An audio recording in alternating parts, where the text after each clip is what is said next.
So many people have helped me to come to this night. Some of you are here, some are far away, some are even in heaven. All of us have special ones who have loved us into being. Would you just take, along with me, 10 seconds to think of the people who have helped you become who you are? Those who have cared about you and wanted what was best for you in life. 10 seconds of silence. I'll watch the time.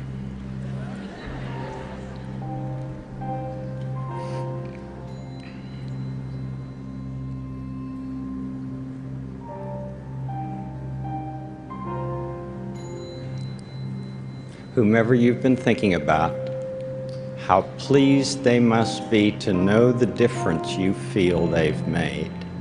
You know, they're the kind of people television does well to offer our world. Special thanks to my family and friends, and to my co-workers in public broadcasting, family communications, and this academy for encouraging me, allowing me all these years to be your neighbor. May God be with you. Thank you very much. So many people have asked me, do you ever get mad? And of course I answer, well, yes, everyone gets mad sometimes.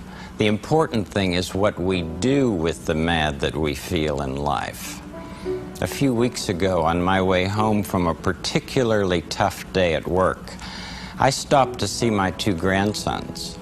Their mom and dad weren't there, but the boys were there with the babysitter in the backyard, squirting water with hoses.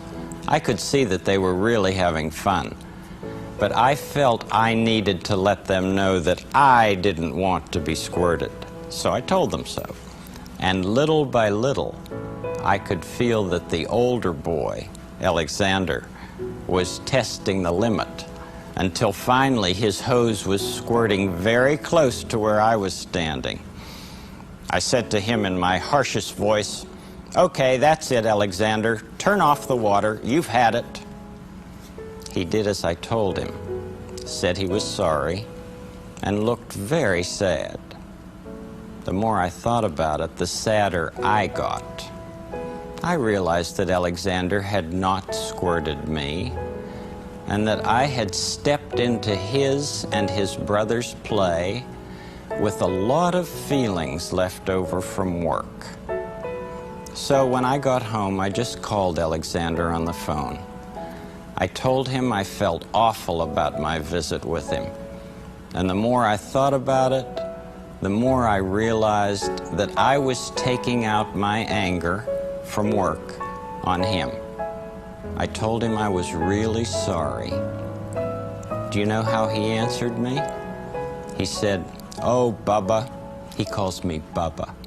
"Oh, Bubba, everybody makes mistakes sometimes."